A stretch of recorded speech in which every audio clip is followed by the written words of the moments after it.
First at 5. From the University of Florida's College of Journalism and Communications, you're watching WUFT News.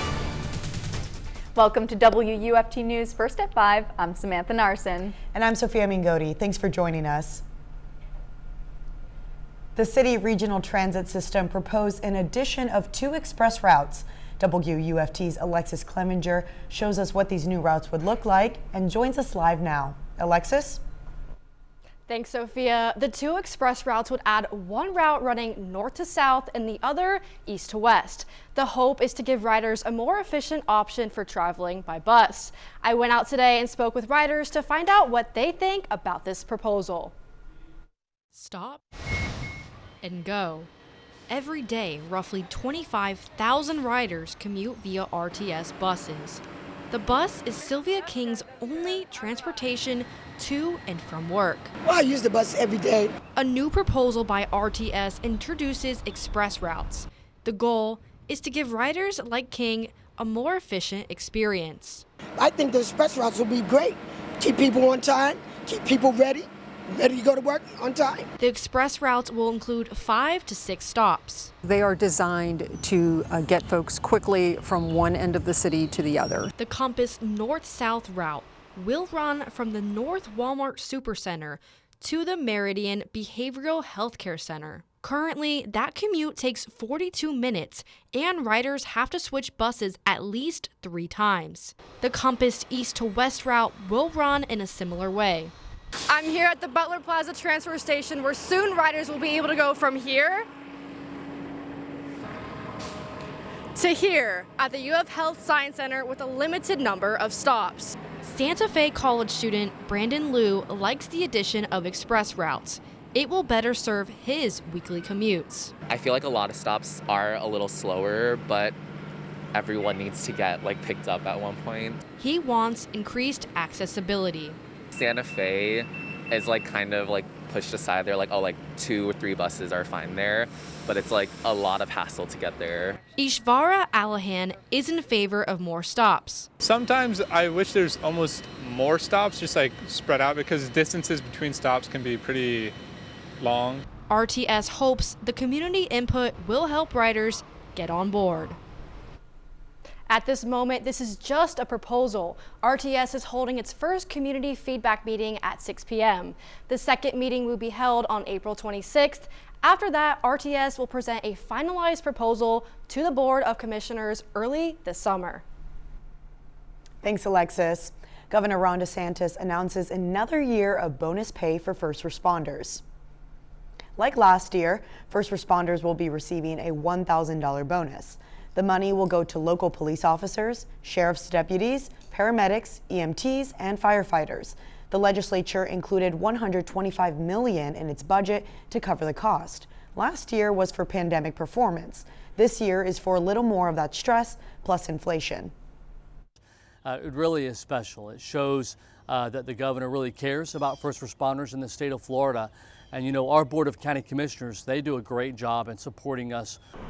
Harold Theus says the bonus will make ends meet or help provide a vacation. It's been pretty warm these past couple of weeks, Sam. I know, right? I'm hoping we'll see some cooler days ahead. WUFT's Ashley Weinstein joins us now with the weather forecast. Well, you are in luck if you've been looking for a cool down. Come this weekend, the weather is going to get a little bit cooler because we've been seeing pretty warm temperatures here. 82 degrees feels like 85. There's a bit of humidity in the air today, and that cloud coverage has been building upon us all day. Temperatures right now for our region, 82 in Gainesville, 86 in Ocala, and 81 in Stark. Pretty toasty here in our region. So for today's storms, we are going to see that cloud coverage build upon us into this evening, and there is the potential for severe storms starting as early as tomorrow morning, with thunder and lightning accompanying this, and cloud coverage is going to continue to increase as that front makes its way into our region. Back to the desk. Thanks, Ashley. The West vows more sanctions on Russia and more military aid for Ukraine, as Russia is accused of war crimes. NBC's Alice Barr reports from Washington. It will just be half a minute. As evidence grows of Russian atrocities against Ukrainian civilians, the U.S. and allies are toughening their sanctions on the Russian economy. There's nothing less happening than major war crimes. Responsible nations have to come together to hold these perpetrators accountable. President Biden today rolling out a ban on all new investment in Russia, increased penalties on financial institutions and state-owned companies, and sanctions on government officials and their families, including Russian President Vladimir Putin's adult daughters. We're going to keep raising the economic cost and ratchet up the pain for Putin. The Biden administration also sending an additional $100 million worth of Javelin anti-tank missiles to arm Ukraine. Advanced weapons and ammunition are flowing in every single day. In an NBC News exclusive, U.S. Secretary of State Antony Blinken in Brussels for NATO meetings, offering this context. For every Russian tank in Ukraine, we have provided or will soon provide 10 anti-tank systems. And amid a painful and painstaking effort to gather evidence of Russian war crimes, the secretary promising justice, however long it takes. There will be a relentless effort to make sure that those responsible for what we're seeing are held accountable. Ukrainian officials say the brutal killings in the Kyiv suburb of Bucha are not the exception, as Russian troops withdraw from other parts of the country and reveal more civilian deaths. In Washington, Alice Barr, NBC News. There are some big changes coming to standardized testing in Florida. That's right. Coming up on WUFT News, first at 5, we'll explain how the new system will work.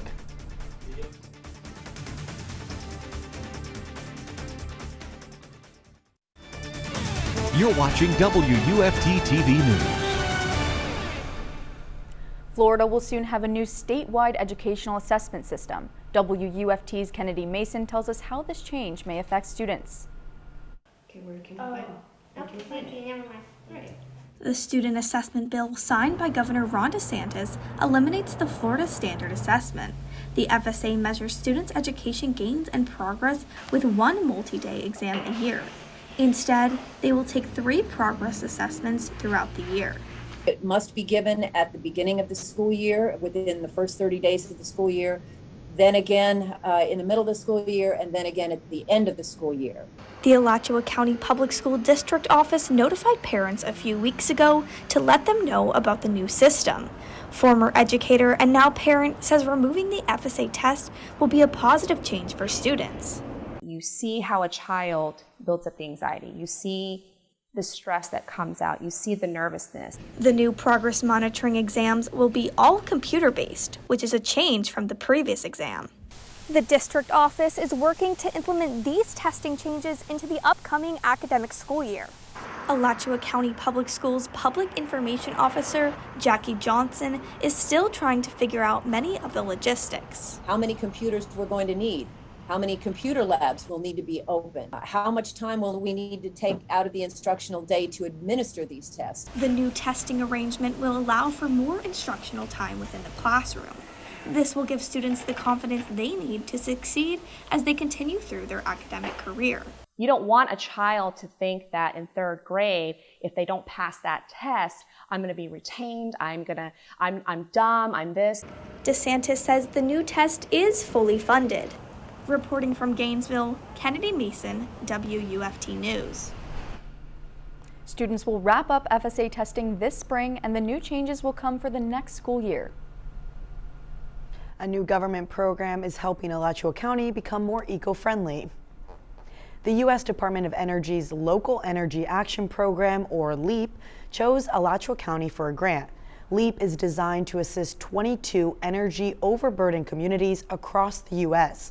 The program aims to not only create clean energy sources, but also provide jobs and economic opportunities. The Community Weatherization Coalition is one of the many groups involved in the new project.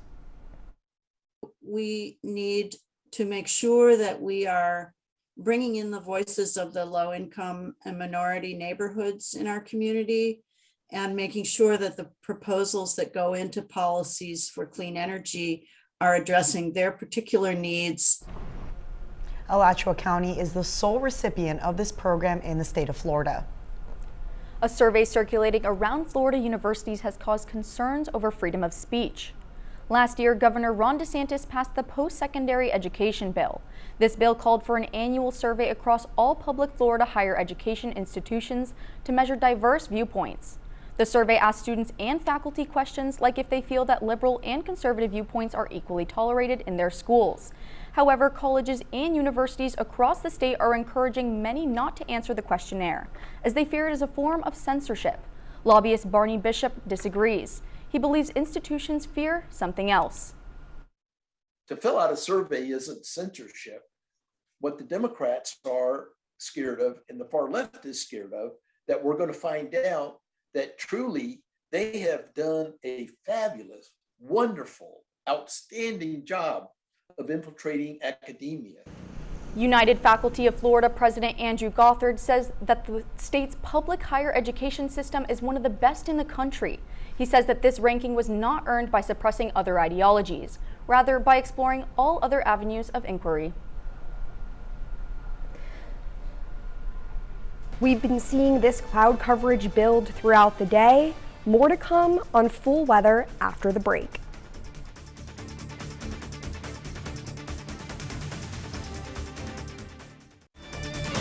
You're watching WUFT-TV News.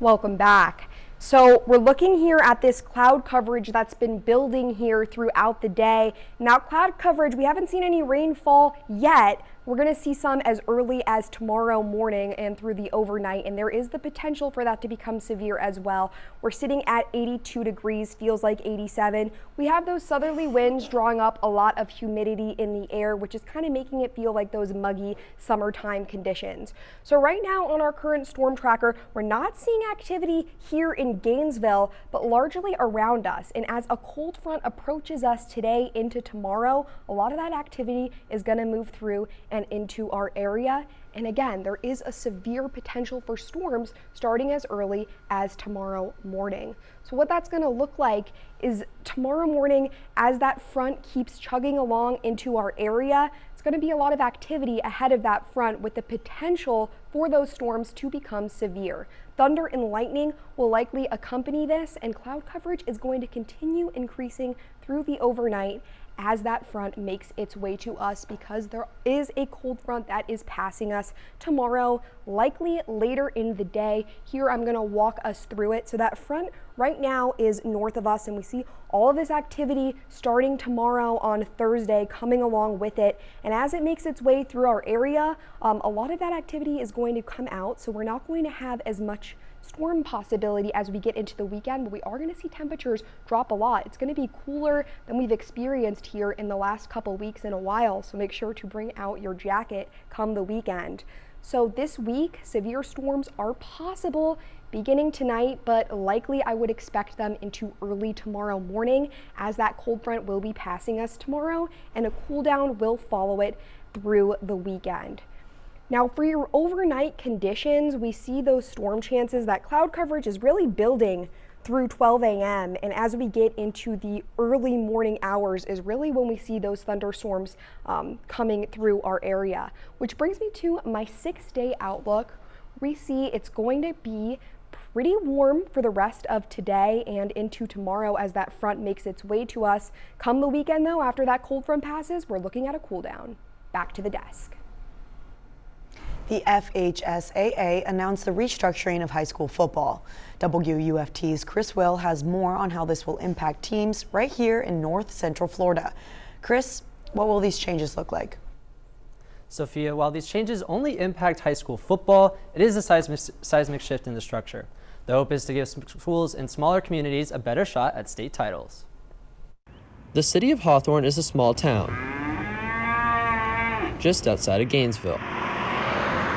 And at the center of attention are the Hawthorne Hornets. Yeah, Hawthorne is a great city, great place. I came here middle school. They showed me a lot of love, and they still do, and they support you with a lot.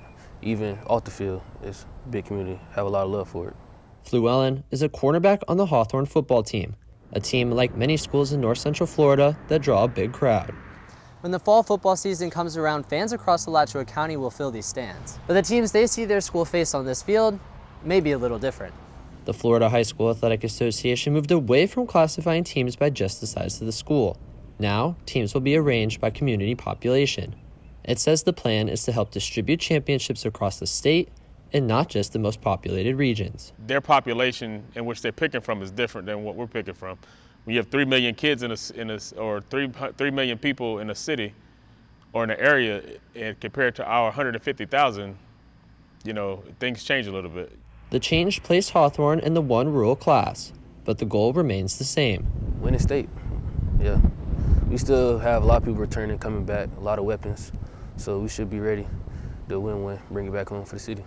A goal made more achievable for many small communities across the state. The new divisions will be implemented in fall 2022 season and be reassessed in 2024. More in sports coming up after this break, including the top 10 matchup between Florida and Florida State softball tonight.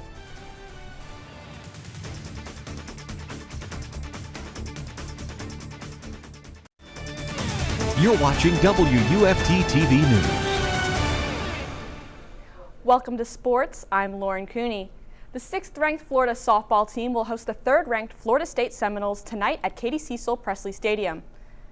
The 30-6 Orange and Blue hope to join the football team, men's and women's basketball teams, men's and women's tennis teams, and baseball team as groups of Gators who have taken down the Seminoles this year. But it won't be an easy task as the Noles are 35-2 for their season this year. Gators head coach Tim Walton says that the Florida State Seminoles are always a tough opponent, and this year is no different. They're running out a 2- and 3-headed monster pitching staff and doing a really good job keeping their scores down and winning games. So good team as always. First pitch for tonight's game is slated for 6 p.m. Then Florida will host a 3-game series against 4th-ranked Alabama starting at 5 p.m. on Saturday.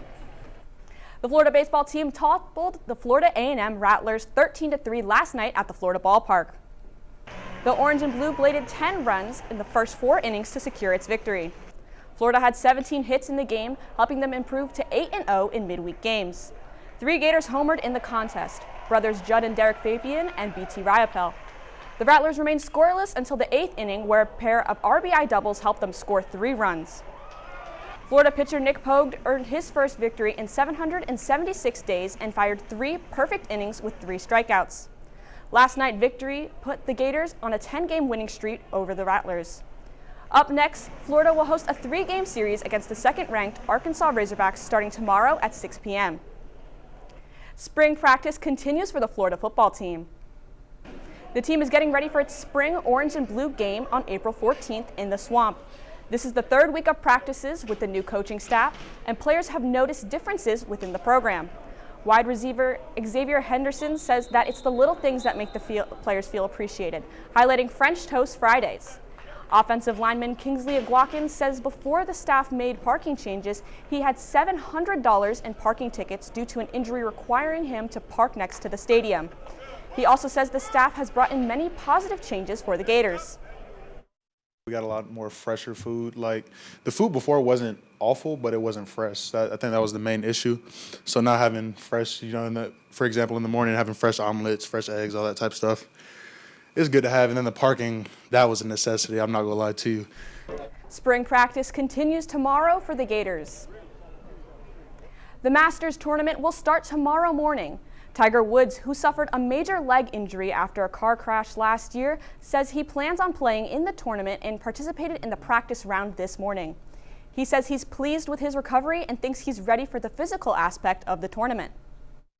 That's 72 holes is a long road, and it's going to be a tough challenge and a challenge that I'm up for. Woods also says he believes he can win this tournament. If he does win, it would tie him for the most Masters wins up for any golfer, with Jack Nicklaus at 6. Former Gator golfer and volunteer assistant coach Billy Horschel will also be competing in the Masters this week. That's your look at sports. Now back to the desk. Before we go, one last check on the weather. I'm going to walk us through this cold front that's passing us come tomorrow. So ahead of this cold front, we have a lot of activity coming into our area. The clouds are increasing as we get into our evening hours, and that rain with the potential for severe storms will start as early as the overnight and into tomorrow morning more likely. So that front is going to be out of our hair by Thursday, and come the weekend, as early as Friday, we're going to see a drop in temperatures. It's going to be cooler than it's been in a long time. Look at our Friday morning highs. 52 in Gainesville, 54 in Ocala, 54 in the Villages, and 52 in Stark. This doesn't seem too cold, but when we've been in the 80s and the upper 60s as our lowest temperatures, we're definitely going to want to pull out a jacket. Let's take one last look at the 6-day forecast. Thanks, Ashley. BBC World News is next, and the PBS NewsHour is coming up at 7. But your Florida news is always on at WUFT.org. Have a good night.